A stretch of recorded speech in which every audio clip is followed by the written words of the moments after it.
So let's talk about question one. Question one started with two definition questions, the first of which was non-government organisation, or NGO. To define an NGO, there are two key things you need. Firstly, you need to identify that it's a social enterprise. The second part of the definition relates to the fact that it usually has a single focus issue and is most commonly not-for-profit. So, social enterprise, important point number one. The second part is the detailing of how it's different from other social enterprises. So in this case, it's got a single focus issue. You could have also said things like it's got a welfare focus or a societal message focus and is generally not-for-profit. Now we're going to talk about question 1A2. So 1A2 asked you for a definition of corporate social responsibility, or CSR. Sometimes this definition is quite hard to formulate, and students often make vague references to being ethical and struggle to distinguish those two ideas.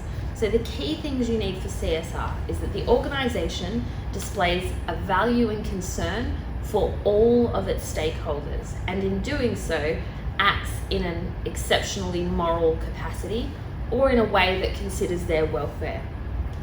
It recognises the obligation of the organisation to the community and all stakeholders involved. It can be internal CSR and external CSR, although you don't need to add that comment into your definition. For 1 mark, you might have said that it's an organisation that focuses on ethical behaviour to society. For 2 marks, the clearer definition highlights consideration and obligation to all stakeholders, leading to moral behaviours. It's a 2-part definition.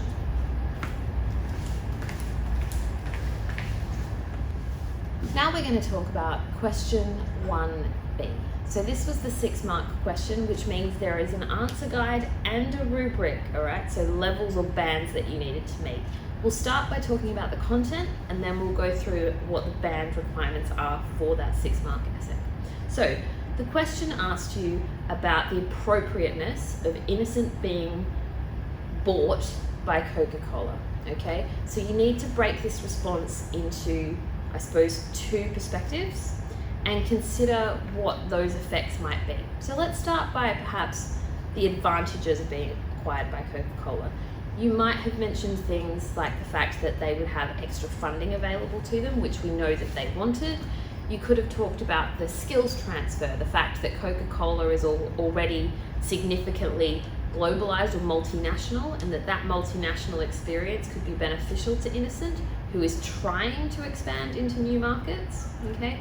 You might have talked about the fact that there was benefit in terms of where they had access to. So Innocent's based primarily in the UK, but Coca-Cola has markets in lots of other areas, and they can benefit from those connections and networks.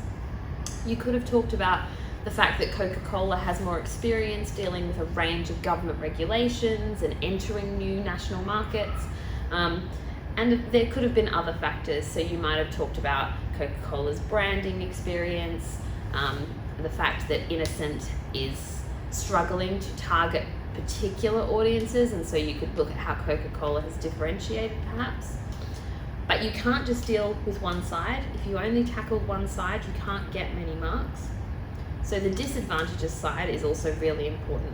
So for disadvantages, you might have included things like a loss of control. So the fact that being acquired by Coca-Cola would mean that Innocent no longer have that sort of focused control on their business. You might have mentioned that there would be a misalignment of values.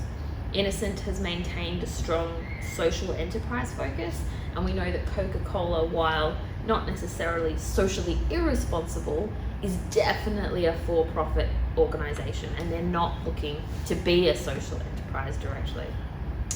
You might talk about how, because of that and other reasons, even just being acquired by Coke, Innocent might lose its customers. There was a really nice reference in the text to how the customers valued Innocent's difference and how they were unique and not like other multinationals. That would be a really good point to bring in here and talk about how this acquisition might lose all of those existing customers, okay?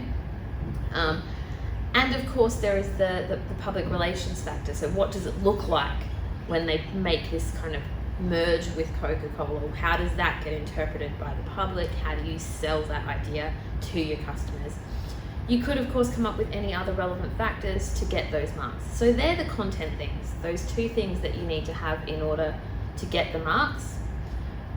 But then there's the mark bands. So the mark bands are broken into 3 bands for a 6-mark question. So in band 1, it's the 1 to 2 mark bands. Basically, it's things like you're not showing enough knowledge or relevance to the question, okay? The issues are not quite identified. You've probably not made a lot of use of business language, and you're not referencing the case study, okay? You're not making sufficient use to the stimulus material. So you might have said innocent and Coca-Cola, but you're not actually discussing it. You're not pulling in key information that you know about either of those businesses. For band 2, this is marks 3 to 4, you're starting to put in some ideas and relevant issues, but you're probably just describing them. So an example of this, you might say that innocent values social responsibility, so it's a bad idea to merge with Coke. Okay, what does that look like? Well, how do they value social responsibility? What do they do? Why would that make Coke a bad idea? How strong of an argument is that? Could they align, or could they change Coca-Cola's values? This is where that critical analysis and that strength argument comes in. I've made my point, but is it a good point? Is it a weak point? How influential is it? You will at this point hopefully also be making more reference to the case study, but it's probably not as much as it could be. You could still include more content there. For band 3, marks 5 and 6, now you're pretty much doing everything right. You're clearly selecting the issues and there's no irrelevant content. You're making good use of your business terminology and using it throughout your response. You're also making good use of the stimulus material, okay? You're making reference to it, you might have quoted some of it. You're directly able to support each of the points that you've made from that material.